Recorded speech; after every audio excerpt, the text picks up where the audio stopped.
ओम शांति। अॼु जी मिली तारीख़ 24/5/2024। मेरा बेटा बाप दादा चवनि था मीठे मीठे ॿार। बाप चवनि था देही अभिमानी बाप तव्हांखे देही अभिमानी भव जो पाठ पढ़ाइनि था। तव्हांजो पुरुषार्थ आहे देह अभिमान खे छॾणु। प्रश्न आहे देह अभिमान ठहिण सां कहिड़ी पहिरीं बीमारी उत्पन्न थींदी आहे। उत्तर आहे नाम रूप जी बीमारी उत्पन्न थींदी आहे। इहा बीमारी विकारी ठाहींदी आहे। इन करे बाप चवंदा आहिनि आत्म अभिमानी रहण जी प्रैक्टिस करो। हिन शरीर सां असांजो कोई लगाव न हुजणो खपे। देह जे लगाव खे छॾे हिकु बाप खे यादि करो त पावन ठही वेंदव। बाप तव्हांखे जीवन बंदि खां जीवन मुक्त ठहिण जी युक्ति ॿुधाईंदा आहिनि। ये ही पढ़ाई आहे। ओम शांति। रूहानी बाप चवनि था कि आत्म अभिमानी भव। देही अभिमानी थी करे वेहणो आहे। कंहिंखे यादि करिणो आहे बाप खे सवाइ बाप जे ॿियो कोई यादि ॿियो कंहिंखे यादि न करिणो आहे। जॾहिं बाप सां बेहद जो वरसो मिलंदो आहे त उन्हनि खे यादि करिणो आहे न। बेहद जो बाप अची करे सम्झाईंदा आहिनि देही अभिमानी भव आत्म अभिमानी भव। देह अभिमान खे छॾंदा वञो। अधु कलाक देह अभिमानी थी करे रहिया आहियो। पोइ अधु कलाक देही अभिमानी थी करे रहणो आहे। सत्य त्रेता में असां आत्म अभिमानी हूंदासीं। हुते इहो मालूम रहंदो कि मां आत्मा आहियां। असीं सभु आत्मा आहियूं। हाणे इहो शरीर ॿुढो थी वियो इनखे सभु छॾंदा आहिनि। हाणे हिनखे सभिनि खे छॾिणो आहे। इहो चेंज करिणो आहे। सरफ जो मिसाल आहे न। तव्हां बि पुराणो शरीर छॾे करे ॿिए शरीर में प्रवेश कंदव। इन करे तव्हांखे आत्म अभिमानी ठहिणो आहे। केरु ठाहींदा आहिनि बाप ठाहींदा आहिनि। त सदैव आत्म अभिमानी जो सदैव ई आत्म अभिमानी आहे। उहो कॾहिं देह अभिमानी ठहींदा ई न आहिनि। भले हिकु बार ईंदा आहिनि त बि देह अभिमानी न ठहींदा आहिनि। छो जी इहे शरीर त परायो लोन वरितलु आहे न। बस शिव बाबा हिन ब्रह्मा बाबा जे शरीर में ईंदा आहिनि लेकिन उहे देह अभिमानी न ठहींदा आहिनि। छो जो उन्हनि खे पतो आहे इहो शरीर त परायो आहे। हिन शरीर सां उन्हनि खे लगाव न रहंदो। हिन शरीर सां उन्हनि खे लगाव न रहंदो आहे। ॼाणंदा इहे शरीर त छॾिणो ई आहे न। बाप सम्झाईंदा आहिनि कि शिव बाबा त ॼाणंदा ई आहिनि मां हिन घर में आयो आहियां। मूंखे त ज्ञान ॾेई करे सभिनि आत्माउनि खे मुक्ति जीवन मुक्ति जो वरसो ॾेई करे वापसि वञिणो आहे। त हिन शरीर में मां ममत्व छो रखां। हा बाक़ी शरीर जी संभाल करण लाइ ब्रह्मा बाबा खे शरीर जी संभाल करणी पवंदी हुई ताकी शिव बाबा अचे ऐं ज्ञान ॿुधाए पंहिंजी सर्विस करे सघे। बाप सम्झाईंदा आहिनि मां ई अची करे तव्हां ॿारनि खे पावन ठाहींदो आहे। तव्हां सतो प्रधान हुयो सो बि तमो प्रधान ठहिया आहियो। हाणे वरी पावन ठहिण लाइ तव्हांखे पाण सां गॾु योग सिखलायां थो। योग अक्षर न चई करे यादि अक्षर चइणु ठीकु आहे है न। यादि सिखलाईंदो आहे। ॿार बाप खे यादि कंदा आहिनि। हाणे तव्हांखे बि बाप खे यादि करिणो आहे। या आत्मा ई यादि कंदी आहे न पंहिंजे बाबा खे। जॾहिं रावण राज्य शुरू थींदो आहे त तव्हां ॿार देह अभिमानी थी वेंदा आहियो। किथे असां ख़ुदि खे देह सम्झी करे वेठासीं। किथे हाणे बाबा असांखे चवनि था कि तव्हां त आत्मा आहियो। हिन देह इहे त कर्मेंद्रियूं आहिनि। मां आत्मा हिन कर्मेंद्रियनि प्रकृति जे विच में वेही करे हिन मुख सां ॻाल्हाईंदी आहियां, कन सां ॿुधंदी आहियां, अखियुनि सां ॾिसंदी आहियां, हथनि सां कमु कंदी आहियां, पेरनि सां हेॾे होॾे वञंदी आहियां जिते बि मूंखे कमु हूंदो आहे। मां त आत्मा आहियां। अधु कलाक त असां ख़ुदि खे शरीर ई सम्झी वेठा हुआसीं। त बाप चवनि था कि जॾहिं खां रावण राज्य शुरू थियो त तव्हां ॿार देह अभिमानी थी विया आहियो। पोइ बाप अची करे असांखे आत्म अभिमानी ठाहींदा आहिनि। देह अभिमानी ठहिण सां नाम रूप में फसी वेंदा आहियो। विकारी ठही वेंदा आहियो न त तव्हां सभु निर्विकारी हुयो। पोइ पुनर्जन्म वठंदे वठंदे विकारी ठही वेंदा आहियो। ज्ञान कंहिंखे भक्ति कंहिंखे चइबो आहे, इहे त बाप ई अची करे सम्झाईंदा आहिनि कि ज्ञान छा आहे ऐं भक्ति छा आहे। भक्ति शुरू थींदी आहे द्वापर खां। केॾो ऊचो ज्ञान आहे कि भॻवान त मथे रहंदो आहे, बाबा उहो असांजो पीउ आहे, ऐं भक्ति में असां केॾा नाम रूप सां भॻवान खे पूजियोसीं। जबकि पंज विकार रूपी रावण जी स्थापना थींदी आहे। भारत में ई राम राज्य रावण राज्य चइबो आहे न, परंतु इहे न ॼाणंदा आहिनि कि केतिरो समय राम राज्य हूंदो आहे ऐं कहिड़े राम जो राज्य हूंदो आहे, केतिरो समय रावण राज्य हलंदो आहे। हिन समय सभी तमो प्रधान पत्थर बुद्धि आहिनि, पैदाइश ई भ्रष्टाचार सां थींदी आहे। हिन करे हिनखे चइबो आहे विशियस वर्ल्ड। हिते ॿारनि जी पैदाइश ई भ्रष्टाचार सां थींदी आहे अथवा विकार सां थींदी आहे। हिन करे हिनखे चइबो आहे विशियस वर्ल्ड। नई दुनिया ऐं पुराणी दुनिया में रात ॾींहं जो फ़र्क़ु आहे। नई दुनिया में सिर्फ़ु भारत ही हुयो। भारत जहिड़ो पवित्र खंड ॿियो कोई ठही न सघे। जीअं पोइ भारत जहिड़ो अपवित्र बि कोई ठही न सघे। जो पवित्र उहो ई अपवित्र ठहींदो आहे, पोइ पवित्र ठहींदो आहे। तव्हां ॼाणंदा आहियो देवी देवता पवित्र हुया, पोइ पुनर्जन्म वठंदे अपवित्र थी विया। तव्हां ॼाणंदा आहियो कि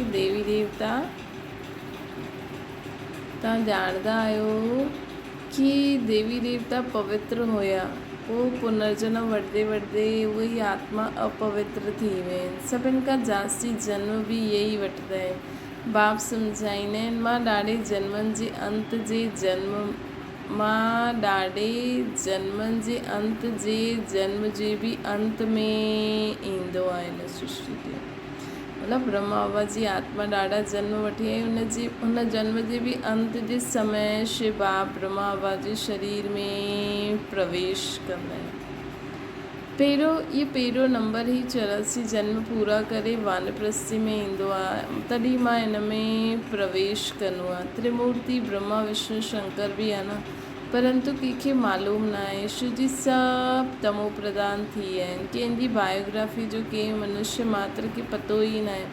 पूजा कंदा आहिनि, परंतु सभु अंधश्रद्धा सां पूजा कंदा आहिनि। भक्ति मार्ग चइबो ई आहे ब्राह्मणनि जी राति, ऐं सत्य त्रेता आहे असां ब्राह्मणनि जो ॾींहुं। हाणे ब्रह्मा प्रजापिता आहे त ज़रूरु ॿार बि हूंदा। इहे बि सम्झायो आहे ब्राह्मणनि जो कुल हूंदो आहे। बाबा चवंदा आहिनि मां तव्हांखे इहे बि सम्झायो आहे कि ब्राह्मणनि जो कुल हूंदो आहे। असां ब्राह्मणनि जो इहा कुल आहे, डिनाइस्टी न आहे। असांजो इहो नंढो सो कुल आहे। ब्राह्मणनि जी आहे चोटी बि ॾिसण में ईंदी आहे। पोइ ऊच पढ़ाइण वारो परमपिता परमात्मा आहे। ब्राह्मणनि जो कुल छोजी सभिनि खां पहिरियों असांजी इहो नंढो सो कुल संगम युग ते ईंदो आहे। इन करे ब्राह्मणनि जी नंढी सी चोटी ॾेखारी अथनि। पोइ ऊच हिते पढ़ाइण वारो आहे परमपिता परमात्मा। उन्हनि जो नाम हिकु ई आहे, परंतु भक्ति मार्ग में अथाह नाम ॾेई छॾिया अथनि। भक्ति मार्ग में चटारता भपको ॾाढो आहे। केतिरा चित्र, केतिरा मंदिर, यज्ञ तप दान पुण्य आदि कंदा रहंदा आहिनि। चवंदा आहिनि भक्ति सां पोइ भॻवानु मिलंदो। कंहिंखे मिलंदो? जो पहिरियों ईंदो उहो ई पहिरियों भक्ति शुरू कंदा। ॾिसो जंहिं भॻवान जी प्राप्ति जे लाइ एॾी चटता एॾो भपको आहे, उहो त स्वयं चए थो मां हिन सां प्राप्त न थींदो आहे। उहो स्वयं चए थो इहे त दलदल आहे, इहे त दिखावो आहे। त बाबा चवनि था भक्ति सां चवंदा आहिनि कंहिंखे मिलंदो? जो पहिरियों ईंदा आहिनि उहो ई पहिरियों भक्ति शुरू कंदा आहिनि। जॾहिं भक्ति करे करे माण्हू थकिजी पईंदो न, तॾहिं भॻवानु मिलंदो आहे। जो ब्राह्मण सो देवता ठहींदा आहिनि, उहो ई यथा राजा रानी तथा प्रजा सर्वगुण संपन्न 16 कला संपूर्ण निर्विकारी डबल अहिंसक मर्यादा पुरुषोत्तम हुया। जो ब्राह्मण सो देवता ठहींदा आहिनि उहो ई यथा राजा रानी तथा प्रजा सभी सर्वगुण संपन्न सो, मतिलबु उन्हनि जे राज्य में सभिनि में सर्वगुण भले केतिरे बि परसेंटेज में हूंदा, लक्ष्मी नारायण में 80% में हूंदा, बाक़ी सभिनि में कम हूंदा, सभी उते डबल अहिंसक बि हूंदा ई न। भारत में हिकु आदि सनातन देवी देवता धर्म हुयो, तॾहिं अथाह धन हुयो। बाप यादि दिलाईंदा आहिनि, पहिरियों तव्हां देवी देवता धर्म वारा ई 84 जन्म वठंदा आहियो, सभु न वठंदा आहिनि। असां ई 84 पूरा, उहो बि हुन में बि जो शुरू में आया हूंदा ब्रह्मा बाबा जी डिनाइस्टी में, हुन में भी ब्रह्मा बाबा एक्यूरेट 84 पूरा 5000 साल हिन सृष्टि ते रहे आहिनि, जन्म में पाठ विझाया अथनि। बाबा चईंदा आहिनि सभु न वठंदा आहिनि, सिर्फ़ु आहिनि सिर्फ़ु 84 जन्म, उहा पोइ चई ॾींदा आहिनि 84 लख जन्म। कल्प जी आयु भी लाखों वर्ष चई ॾिनी अथनि। बाप चईंदा आहिनि इहे 5000 वर्ष जो ड्रामो आहे त इहो थियो ज्ञान। बाबा चईंदा आहिनि इहे 5000 वर्ष जो ड्रामो आहे हिन सृष्टि ते, इहे 5000 वर्ष जो ड्रामो थो हले। त इहे थियो ज्ञान सागर त हिकु शिव बाबा खे ई चईंदासीं न। 5000 साल जो जेको हिते सृष्टि ते ड्रामो हले थो, ये ज्ञान आहे न। ड्रामे जी नॉलेज रखणु मतिलबु इहा ज्ञान थी। ज्ञान सागर हिकु शिव बाबा खे चइबो, उहो आहे हद जो बाप, इहो आहे असांजो बेहद जो बाप। हद जे बाबुअनि जी हूंदे हुए बि बेहद जे बाप खे यादि कंदा आहिनि। दुनिया में बि हद जा माउ पीउ हूंदे हुए सभी हुन बेहद जे बाप खे यादि कंदा आहिनि, जबकि दुखी थींदा आहिनि। पुनर्जन्म वठंदे वठंदे दुनिया पुराणी तमो प्रधान थी वेंदी आहे, तॾहिं पोइ बाप ईंदा आहिनि। सेकेंड में जीवन मुक्ति मिलंदी आहे। कीअं कंहिंसां बेहद जे बाप सां सेकेंड में असां सभिनि आत्माउनि खे जीवन मुक्ति मिलंदी आहे। त ज़रूरु जीवन बंद में आहिनि, पतित खां पोइ पावन ठहिणो आहे, इहे त सेकेंड जी ॻाल्हि आहे न। ज्ञान हिकु सेकेंड जो आहे। शुरू जी पढ़ाई त तव्हां ॾाढी पढ़ंदा आहियो, ज्ञान त हिकु सेकेंड जो ई आहे। बाबा असांखे ज्ञान ॾेई करे असां आत्माउनि खे जीवन मुक्ति ॾींदा आहिनि। हाणे असां जीवन बंद में आहियूं, उहे सभु मनुष्यनि खे पढ़ाईंदा आहिनि। दुनिया में त पढ़ाई केॾी आहे, लेकिन असांजो ज्ञान त हिकु सेकेंड जो ई आहे। मां आत्मा ऐं बाबा निराकार परमपिता परमात्मा असांजी आत्मा जो पीउ आहे। हाणे असां आत्मा आहियूं, जीवन बंद में आहियूं, पोइ वरी असांखे जीवन मुक्त में वञिणो आहे। बाबा चवंदा आहिनि पतित आहिनि त पोइ पावन ठहिणो आहे, इहा त सेकेंड जी ॻाल्हि आहे। ज्ञान हिकु सेकेंड जो आहे। शुरू जी पढ़ाई त तव्हां ॾाढी पढ़ी आहे, उहे सभु मनुष्य खे पढ़ाईंदा आहिनि। पढ़ंदी त बि आत्मा ई आहे, परंतु देह अभिमान जे कारण पंहिंजे खे आत्मा भुलिजी करे चईंदा आहिनि असां फलानो मिनिस्टर आहियूं। वास्तव में आहिनि सभी आत्मायूं। ॾिसो केॾी ढेर सारी आत्मायूं आहिनि, हिकु बाप जी संतान आहे, लेकिन देह अभिमान वश थी करे चवनि था असां फलानो एक्टर आहियूं, असां वॾा आहियूं, असां पैसे वारा आहियूं। ऐं आहिनि सभु निराकार नंढी नंढी आत्माएं। हिकु परमात्मा जे सवाइ ॿियो कोई बि शक्तिशाली न आहे। लेकिन अॼु कोई ख़ुदि खे शक्तिशाली सम्झे थो पैसे जे, पोस्ट जे, डिग्री जे अनुसार, त उहो त कूड़ थी वियो न। लेकिन सर्वशक्तिवान त बाबा ई आहे। पहिरीं ॻाल्हि असां सभु आत्मायूं आहियूं। आत्मा ई मिस्टर मिसिस जे तन में पाठ विझाईंदी आहे। केॾी वॾी कूड़ में हलूं था असां दुनिया में। ॾिसो केॾी वॾी कूड़ में, जीअं त आत्मा एॾी वॾी कूड़ में ढकल आहे, जंहिंजो शरीर सम्झो ॾाढो ख़ूबसूरत हुजे, ॾाढो सुठो हुजे, ॾाढी सुठी पोस्ट हुजे, हुनखे त माण्हू हुन शरीर सां ई पहचानंदा आहिनि, हुन पोस्ट सां ई पहचानंदा आहिनि, हुन धन सां ई पहचानंदा कि ॾाढो धनवान आहे, हिनखे ॾाढो पैसो। लेकिन हिन जे शरीर में रहण वारी उहा त आत्मा आहे। आत्मा त परमात्मा जो ॿारु आहे, ऐं आत्मा जो असली धन त ज्ञान गुण शक्तियूं आहिनि। जंहिं वटि ज्ञान गुण शक्ति न आहे, सिर्फ़ु ॿाहिरां जो पैसो आहे, ॿाहिरां जी ख़ूबसूरती आहे, उहा त जीअं कंगाल जा कंगाल ई आहे। त बाबा चईंदा आहिनि इहे सभु भुलिजी वेंदा आहिनि, न त आत्मा ई शरीर सां पाट वॼाईंदी आहे, न त आत्मा ई शरीर सां गॾु पाट वॼाईंदी आहे। आत्मा न हुजे त शरीर खे कोई रखंदो ई न आहे। जीअं शरीर जे लाइ माण्हू एॾो कुझु करे थो, जीअं शरीर जो एॾो अभिमान आहे, इहे नंढी सी आत्मा हिन शरीर मां निकिरी वञे त सभु अभिमान ख़तमु थी वेंदो। कोई छा ठहींदो आहे, कोई छा ठहींदो आहे। बाप सम्झाईंदा आहिनि इहे पुराणी दुनिया बदिली नई थिए थी। बाप सम्झाईंदा आहिनि इहे पुराणी दुनिया बदिली करे हाणे नई थी थिए। वर्ल्ड जी हिस्ट्री जोग्राफी ज़रूरु रिपीट थियणी ई आहे। नई दुनिया आहे सतो प्रधान। घर बि पहिरियों नया हूंदा आहिनि, पोइ चईंदा आहिनि सतो प्रधान, पोइ पुराणो जड़जड़ीभूत तमो प्रधान थी वेंदो आहे। घर बि पहिरियों त नयो हूंदो आहे न, पोइ चईंदा आहिनि सतो प्रधान, पोइ पुराणो जड़जड़ीभूत थी वेंदो आहे। ईअं ई आत्मा बि शरीर जो, ईअं ई आत्मा इन शरीर, इहा आत्मा जो घर इहे शरीर आहे, इहे सृष्टि जी आत्मा सत्य खां पाठ वॼाए थी। हुन वटि पहिरियों पंहिंजो इहे शरीर रूपी घर बि सुठो हुयो, त इहे सृष्टि रूपी घर बि सुठो हुयो। हाणे हिन जो शरीर बि तमो प्रधान, त इहा सृष्टि बि तमो प्रधान, जड़ जड़ीभूत तमो प्रधान थी आहे। ये बेहद जे नाटक व सृष्टि चक्कर जी नॉलेज खे सम्झणो आहे। छो जो इहा पढ़ाई आहे, भक्ति न।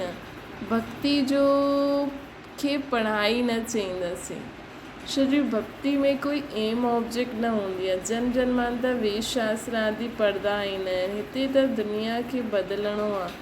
सत्य त्रेता में भक्ति हूंदी न। हाणे अधु कल्प जे लाइ भक्ति जी सभु सामग्री ख़तमु थी वेंदी। दुनिया खे हाणे बदिलणो आहे, पोइ भक्ति शुरू थींदी द्वापर खां। त इहे बाप रूहानी ॿारनि खे वेही सम्झाइनि था। हिन खे चइबो आहे रूहानी नॉलेज अथवा रूहानी ज्ञान। रूहानी नॉलेज केरु सिखलाईंदा आहिनि? सुप्रीम रूह यानी परमपिता परमात्मा ई सिखलाईंदा आहिनि। बाबा चईंदा आहिनि कि ये रूहानी नॉलेज केरु सिखलाईंदो आहे? रूहनि जो पीउ, रूहानी बाप परमपिता परमात्मा ई सिखलाईंदा आहिनि। उहो त सभिनि जो ई पीउ आहे न, उहो त सभिनि जो ई पीउ आहे। लौकिक बाप खे कॾहिं परमपिता परमात्मा न चईंदासीं, पारलौकिक खे परमपिता चईंदासीं। उहा आहे परमधाम में रहण वारो। असांजो बाप परमधाम में रहण वारा आहिनि। बाप खे यादि बि ईअं कंदा आहिनि, हे गॉड, हे ईश्वर। वास्तव में उन्हनि जो नाम हिकु ई आहे, परंतु भक्ति में अनेक नाम ॾेई छॾिया अथनि। भक्ति जो फैलाव ॾाढो आहे। उहो सभु आहे मनुष्य मत। हाणे मनुष्य खे खपे ईश्वर जी मत।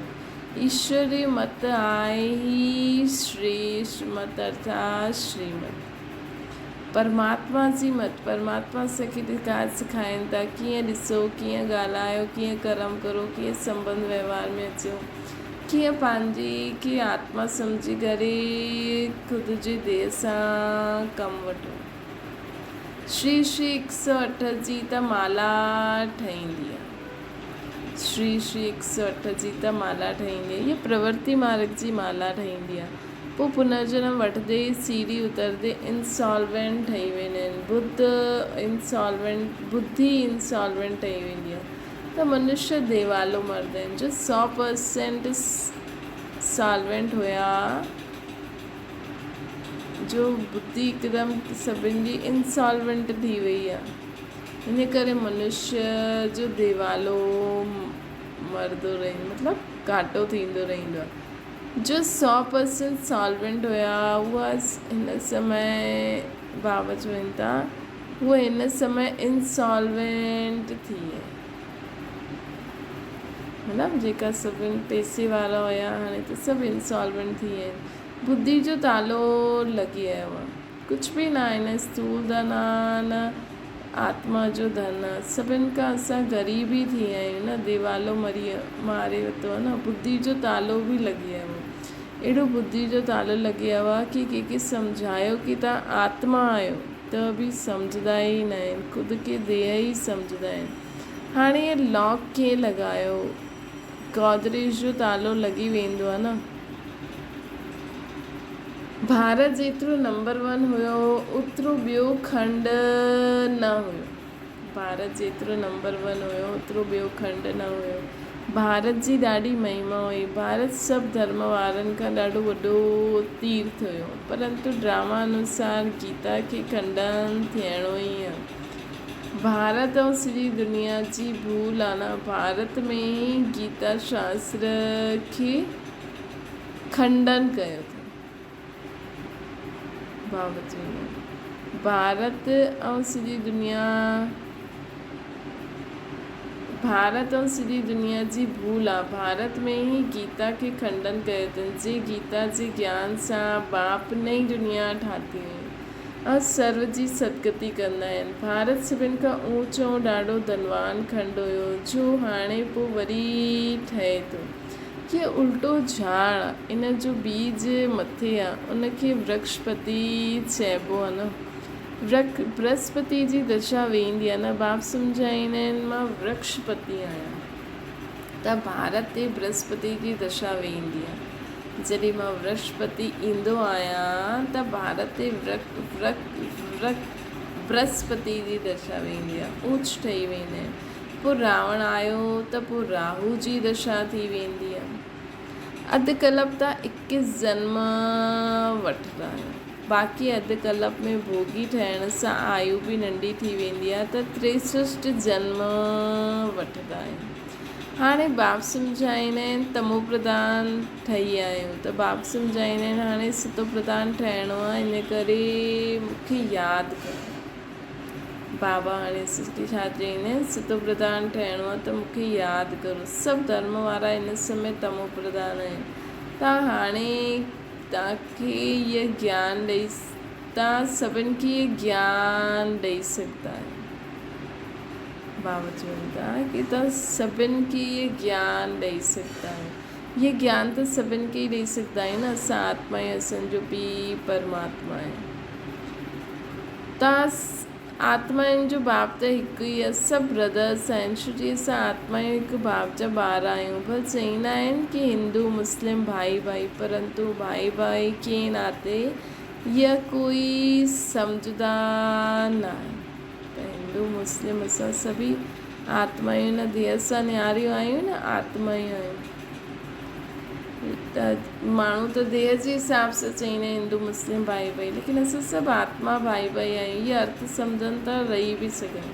आत्मा चईंदी आहे राइट आहे, आत्मा चईंदी आहे राइट आहे। सभु ब्रदर्स जो बाप हिकु आहे। वरसो ॾियणो ई आहे वॾे वॾे बाबा खे। असांखे वरसो कंहिंखे ॾियणो आहे, असां वॾे बाबा द्वारा असां सभिनि खे वरसो मिलणो आहे। उहे ईंदा बि भारत में आहिनि। शिव जयंती बि भारत में मल्हाईंदा आहिनि, परंतु उहे कॾहिं आया इहे कंहिंखे बि पतो न आहे। तव्हांजी युद्ध आहे ई 5 विकारनि सां। असां त हाणे अहिंसक आहियूं त असां विकारनि सां बि युद्ध छो करूं न। असां चऊं कि मां त संपूर्ण निर्विकारी आहियां, त बसि कोई विकार बुराइनि सां असांजो युद्ध ई न थियणो खपे। काम त तव्हांजो नंबर 1 दुश्मन आहे। रावण खे जलाईंदा आहिनि, परंतु उहो केरु आहे, छो जलाईंदा आहिनि, कुझु बि न ॼाणंदा आहिनि। रावण खे जलाईंदा आहिनि, परंतु उहो रावण केरु आहे, उनखे छो जलाईंदा आहिनि, कुझु बि न ॼाणंदा आहिनि। द्वापर खां वठी करे तव्हां हेठि उतरदे हिन समय पत थी आहे।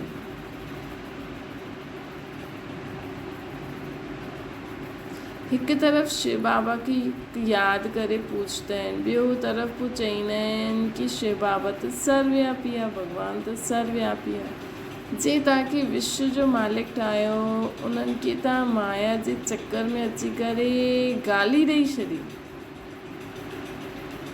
त इहे असांखे सम्झणो आहे, इहे केॾो वॾो पाप असां कंदा आहियूं। बाबा चवंदा आहिनि तव्हां मूंखे गाली ॾींदा, सर्वव्यापी चवंदा आहिनि। त असांखे बि सम्झी करे हाणे ईअं न चइणो खपे ऐं ॿियनि खे बि सम्झाइणो खपे कि उहो असांजो पीउ आहे, इन करे उहो सर्वव्यापी न आहे, उहो कंहिंखे दुख न ॾींदो आहे, उहो त दुख हरता सुख करता आहे। त बाबा चवंदा आहिनि द्वापर खां वठी करे तव्हां हेठि उतरदे पतित थी विया आहियो, अहिड़ा पतित थी विया आहियो, अहिड़े माया जे चकर में अची आया आहियो कि मूंखे गारी ॾेई छॾियो। बाप चवंदा आहिनि मिठे मिठे ॿार, तव्हां मूंखे अनगिनत जन्मनि, तव्हां मुंहिंजे अनगिनत जन्मनि में वठी विया आहियो। शिव बाबा खे सर्वव्यापी कण कण में अलाए घणा अवतार अची करे अनगिनत जन्मनि में वठी आया आहियो।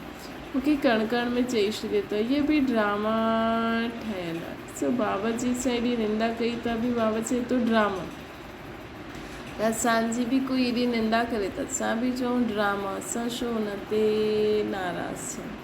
बेहद जे बाप की जी ग्लानी कंदा आहिनि, केतिरो पापात्मा ठही आहिनि, रावण राज्य आहिनि, इहे बि तव्हां ॼाणंदा आहियो। हिन समय सभु भक्तियूं आहिनि, सभिनि जी सदगति करण वारो केरु, सचखंड स्थापना करण वारो बाबा आहे। रावण खे बाबा न चईंदसि, 5 विकार हर हिक में आहिनि, विकार सां पैदा थींदा आहिनि, हिन करे सभु भ्रष्टाचारी आहिनि। बाबा चवंदा आहिनि 5 विकार हर हिक में आहिनि, विकार सां पैदा थींदा आहिनि, हिन करे हिन दुनिया में सभिनि खे भ्रष्टाचारी चइबो। देवताउनि खे चइबो आहे संपूर्ण निर्विकार। हिन समय सभु ॿार ई भ्रष्टाचार सां पैदा थींदा आहिनि, विकार सां, हिन करे 5 विकार हर हिक में आहिनि, छो जी विकार सां ई पैदा थींदा आहिनि। त बाबा चवनि था देवताउनि खे चइबो आहे संपूर्ण निर्विकारी। हाणे असां संपूर्ण विकारी खां संपूर्ण निर्विकारी ठहूं था न, हिकदमि अपवित्रता जी अविद्या थी वञे, असांजी आत्मा हिकदमि विकारनि सां प्रूफ थी वञे। जीअं वॉटर प्रूफ थींदो आहे न, इहे विकारनि सां प्रूफ, कोई संकल्प न अचे असांखे विकारी। बुद्धि में विकारनि जी अविद्या, संस्कार असांजा निर्विकारी। देवताउनि जो पूज्य हुया, उहे अची करे पुजारी ठहींदा आहिनि, उहे चई ॾींदा आहिनि आत्मा सो परमात्मा। बाप चईंदा आहिनि हीअ भूल आहे, पहिरियों त पंहिंजे खे आत्मा निश्चय करिणो। असां आत्मा हिन समय ब्राह्मण कुल जा आहियूं, पोइ असां देवता कुल में वेंदासीं। ये ब्राह्मण कुल आहे सर्वोत्तम कुल, ब्राह्मणनि जी डायनेस्टी न आहे, छोटी आहे ब्राह्मणनि जी। तव्हां ब्राह्मण आहियो न, सभिनि खां मथे में आहे शिव बाबा। त बाबा चवनि था असां ब्राह्मण आहियूं न, पहिरियों आहे शिव बाबा। अर्थ कुझु न सम्झंदा आहिनि, अर्थ कुझु न सम्झंदा आहिनि। त बाबा चवनि था कि हाणे असां भारत में विराट रूप बि ॾेखारींदा आहिनि, परंतु अर्थ न सम्झंदा आहिनि। उन में न ब्राह्मणनि जी चोटी आहे, न चोटियुनि जो बाप, न अर्थात न ब्राह्मणनि जो बाप आहे। अर्थ कुझु न सम्झाया आहिनि, त्रिमूर्ति जो अर्थ बि न सम्झंदा आहिनि। न त भारत जो कोट ऑफ आर्म्स त्रिमूर्ति शिव जो हुजणो खपे, ॾेखारींदा आहिनि न 3 शेर ऐं हेठि चक्र। त अर्थ न सम्झिया आहिनि। असल में इहे शिव बाबा ब्रह्मा विष्णु शंकर आहे, हुनखे उलट फुलट ठाहे छॾियो अथनि। विराट रूप में बि ब्राह्मणनि खे न ॾेखारियो अथनि, शिव बाबा खे उड़ाए छॾियो अथनि। अटे में नमक मिसल, जीअं बाबा चईंदा आहिनि न। त बाबा चईंदा आहिनि हाणे त इहे काटनि जो जंगल आहे, त जंगली जानवरनि जो कोट ऑफ आर्म्स ठाहे छॾियो अथनि, 3 शेर ॾेई छॾिया अथनि, छो जो आहे ई काटनि जो जंगल। सच बाबा चवनि था विकार सां ॿार पैदा थींदा आहिनि त हर हिकु आत्मा में विकार जो बीज त हूंदो ई सही न। विकारी गर्भ में आत्मा वेठी, भले आत्मा पिछले जन्म जो पाप धोई आई, लेकिन त बि विकारी गर्भ में आई आहे, विकारी माँ बाप सां गॾु रहंदी त विकार त हूंदा ई न। ॿियो बाबा सत्य खे चवनि था इहे काटन जो जंगल आहे, इन करे कोट ऑफ आर्म्स बि जानवरनि जो, जंगली जानवरनि जो कोट ऑफ आर्म्स ठाहे छॾियो अथनि। उन्हनि में पोइ लिखियो अथनि सत्यमेव जयते। त बाबा असांखे चवनि था सत्य में त ॾेखारींदा आहिनि शेर बकरी खटा जल पींदा आहिनि, सत्यमेव जयते माना विजयी, सभु खीर खंड थी करे लिखंदा त आहिनि लेकिन रहंदा थोरी आहिनि। अलॻि अलॻि पार्टियुनि में कहिड़ी लड़ाई झगड़ी आहे। लूणु पाणी सत्यमेव जयते मतिलबु सभु खीर खंड थी करे रहंदा, विजय। लूणु पाणी न थींदासीं। रावण राज्य में लूणु पाणी, राम राज्य में खीर खंड हूंदा आहिनि, खीर ऐं खंड। रावण राज्य में सभु लूणु पाणी थी करे रहंदा आहिनि ऐं राम राज्य में सभु खीर खंड, काथे दूध ऐं शक्कर, काथे लूणु ऐं पाणी। इनखे चइबो आहे काटनि जो जंगल। हिकु ॿ खे पहिरें नंबर जो कांटो, हिकु ॿ खे पहिरें नंबर कांटो विकार जो लॻाईंदा ई रहंदा आहिनि। बाबा चवंदा आहिनि काम मां शत्रु आहे, इहा आदि मध्य अंत असां सभिनि आत्माउनि खे दुख ॾींदो आहे। नाम या रावण राज्य, बाप चवंदा आहिनि हिन विकारनि ते जीत पाए करे जगत जी ठाहींदा। जॾहिं असां हिन विकारनि ते जीत पाए वठंदासीं न, तॾहिं असां छा ठही वेंदासीं, जगत जी ठही वेंदासीं। त मन जीते जगत जीत न, बाबा चवनि था सर्व विकारनि ते जीत पाईंदव तॾहिं जगत जी ठही सघंदा। ये अंतिम जन्म निर्विकारी ठहो, ये अंतिम जन्म निर्विकारी ठहिणो आहे असांखे। बाबा चवनि था तव्हां तमो प्रधान पतित ठहिया आहियो, पोइ सतो प्रधान पावन ठहो। गंगा कोई पतित पावनी न आहे। शरीर जो मैल त घर में बि पाणी सां उतारे सघंदा आहियूं। शरीर जो मैल त घर में बि पाणी सां उतारे सघंदा आहियूं। आत्मा खे साफ़, आत्मा त साफ़ न थी सघंदी आहे। आत्मा कीअं साफ़ थींदी, जॾहिं आत्मा परमात्मा खे यादि कंदी तॾहिं असां सभिनि जी आत्मा साफ़ थींदी। बाक़ी शरीर जी मैल त घर में बि पाणी साबुण सां कढी सघंदा आहियूं। भक्ति मार्ग में केतिरा ढेर जा ढेर गुरु माण्हू थी विया आहिनि। कहिड़ी अंधश्रद्धा आहे, किथे निराकार परमात्मा, किथे उन्हनि जा केॾा सारा रूप, पोइ मूर्तियूं त ठातियूं अथनि, रूप त आहिनि त अॼुकल्ह त देहधारी पंज विकार, पंज तत्वनि जे ठहियल हुए शरीर में जो आत्मायूं आहिनि, न देहधारियुनि खे बि भॻवानु सम्झी करे केॾो पूजनि था। उहो बि छॾो, पोइ जीव जंतु जानवरनि जे रूप में बि भॻवान खे ॾाढो पूजनि था। प्रकृति जे द्वारा तत्व, पेड़ पौधा, सूर्य चांद, काथे निराकार परमात्मा, काथे केॾी वैराइटी रूप में बाबा खे सभु यादि कंदा आहिनि। त बाबा चवंदा आहिनि भक्ति में त ढेर जा ढेर गुरू आहे। सतगुरु त हिकु खे ई सतगुरु त हिकु ई सदगति ॾियण वारो आहे न। सुप्रीम बाप बि आहे, सुप्रीम टीचर बि आहे। उहो सम्झो सुप्रीम बाप, उहो सम्झो सुप्रीम टीचर, उहो सम्झो सुप्रीम सतगुरु बि आहे। केॾो उच ते उच बाप, केॾो उच ते उच टीचर, केॾो उच ते उच सतगुरु आहे सम्झो। उहो ई असांखे सृष्टि जी आदि मध्य अंत जी नॉलेज ॿुधाईंदा आहिनि। बाबा ई असांखे पूरी सृष्टि जे आदि मध्य अंत जी नॉलेज ॿुधाईंदा आहिनि। अच्छा मीठी मीठी सिक लॾे ॿारनि प्रति माता पिता बाप दादा जो याद प्यार और गुड मॉर्निंग रूहानी बाप जी से सभिनि रूहानी ॿारनि खे नमस्ते। असांजी बि रूहानी माता पिता बाप दादा खे याद प्यार गुड मॉर्निंग और नमस्ते। धारणा जे लाइ मुख्य साथ सत प्रधान ठहिण लाइ सवाइ बाप जे ॿियो कोई बि यादि न करिणो आहे। देही अभिमानी ठहिण जी प्रैक्टिस करणी आहे। सभी अनुभव करो बाबा असांखे देही अभिमानी भव जो वरदान ॾियनि था। देही अभिमानी भव सभिनि सां श्रीकंठ थी करे रहणो आहे। या अंतिम जन्म में विकारनि ते संपूर्ण विजय प्राप्त करणी आहे। भी बहुत काल जो अभ्यास हुजणो खपे। बहुत काल जे अभ्यास सां ही असांखे बहुत काल जो राज्य भाग्य मिलंदो। बाबा चवनि था हिन अंतिम जन्म में विकारनि ते विजय प्राप्त करे जगत जी ठहिणो।